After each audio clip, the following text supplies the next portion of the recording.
Okay, good afternoon. So this is going to be the third and the final video for your 4-element pop-up. You see under the camera the background that I created earlier, remembering the initial lines in pencil that we drew. I'm going to redraw those again very quickly on a separate sheet. I've gone ahead and cut off these two small corners at the bottom. You may remember I X'd them out to indicate they cut out and throw away. And to achieve the fold on the background, we don't need to fold it quite yet, but let me show you how it will fold, and we'll do it again just to reinforce the idea. There is a line going down the middle which you're going to score, and a line horizontally going across the bottom, left to right, which you're going to score. We'll see how to score in a moment. And when you score thick paper, it folds very easily like this. So the scored lines actually allow you to fold a piece and stand it up. You can't see it standing here because of how the camera is positioned, but take my word for it, it does stand up, and it does create a background for our other elements later on. So let's see how to go about scoring that. Remember, you do your drawing and painting on the background first. As soon as the paper is dry, you can continue to do more drawing in pencil and in marker. Here's just a plain old piece of watercolor paper. Remember that our measurements are starting at 0, and I usually start on the left and go left to right like we normally do. 4.5 from 0 to the middle there. Again, positioning on 0, 4.5 right there. Placing your pencil on one mark, bringing the ruler up to the point on the pencil, rotating, catching that second mark up here, pencil straight up and down, and run your vertical from top to bottom. And then there's a 3-inch line coming from here, from the bottom up to on the left side. It's another 3-inch line. Start on the 3-inch, go to the 0. Position the pencil on one of those two tick marks. Let the ruler rotate around. Find the second tick mark over here on your left.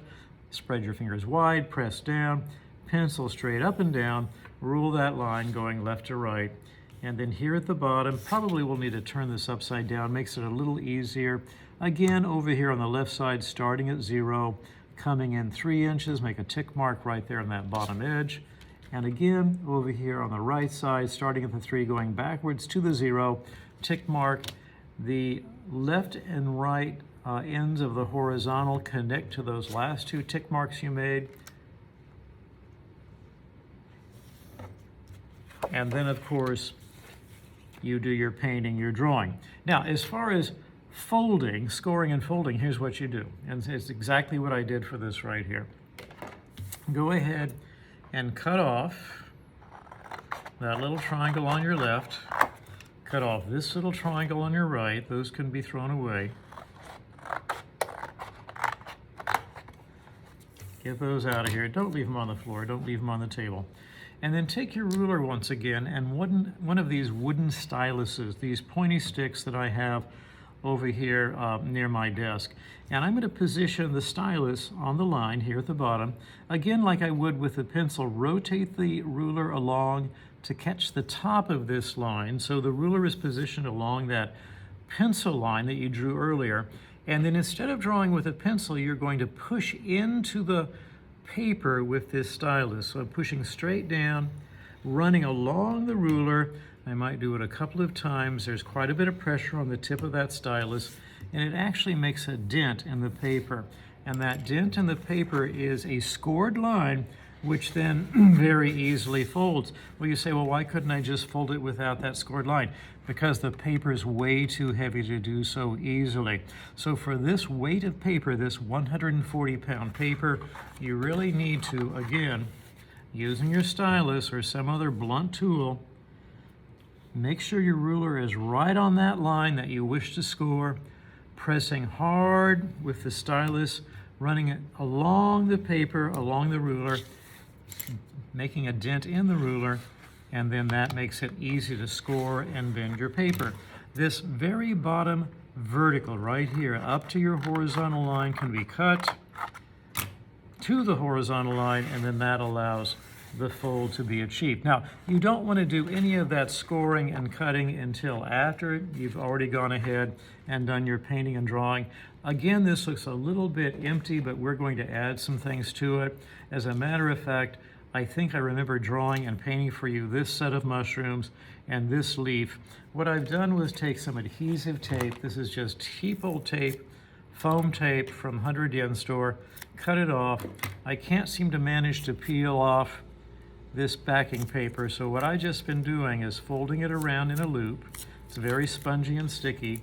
Sticking it on the back like this, it does come off pretty easily. Here, I might put a little bit more down here. And then finding its position, say right here, and it will stick up. I guess I don't want it to cover that butterfly too much. Let me move it up here. Where you position it does make a difference. You don't want to cover up important parts of the background that you want the viewer to see. And I've already scored a little line right here along the stem or stalk of that mushroom, so when it bends, it will bend out of the way of the paper. So that's in position. I'm going to position this one over here. This has lost a little bit of its sticky quality. I think it's got enough on it, but I might want to replace it with some new tape. I think I'm going to position it over here. It can go off the background. It can go off the paper. There's nothing wrong with that. That seems to be well stuck down. And then when I fold it, here it is, what it looks like to you. Only those two elements, but they do seem to be popping up pretty well. Now I've got two more elements. Remember, this is a 4-element pop-up. So I have these two smaller elements on a single sheet of paper. I'm using old paper that somebody else threw away. You know, you can still use it. And I've gone ahead and drawn with marker and with colored pencil and with Sharpie marker, and I've actually done a little bit of watercoloring with a brush like you saw me do in that earlier video. I'm going to cut these out. Now, cutting out has its own, requires its own special set of skills. Firstly, regardless of which one of these I cut, I'm going to go ahead and cut them apart so I have less paper to deal with. I guess I'll cut this one. And when you cut, especially curves, use the very back of the blade and do lots and lots of small nibbles. You can see that I'm not really moving my fingers very much. And as I nibble, I'll be nibbling around the curve. Here I go, nibbling around the curve. I like to leave a channel or outline of white paper next to my black line. That's just my preference. That's what I like to do. I'm going to stop and get rid of this. This is getting in my way.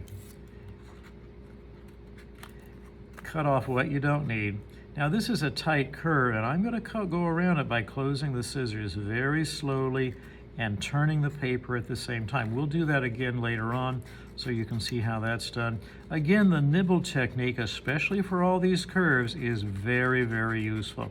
So nibble, nibble, nibble. My left hand is actually holding pretty tight to the paper, pushing it into the blade of the scissors and helping to guide it around.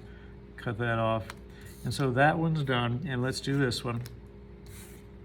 I'm going to block this a little bit more. I'm going to take off excess paper to make the shape smaller and easier to handle in this left hand of mine. So I blocked it. That just means cutting off roughly some of the larger shapes. I've got some inside corners here and here and here and here that are going to be a little challenging, and some tighter turns there and there and there and there that I'm going to use a special technique for. So please watch. Here I come in. Remember, hold tight with your non-dominant hand, in my case my left hand, nibble. Now when I come to that tight curve, I might just close the scissors and turn the scissors and turn the paper.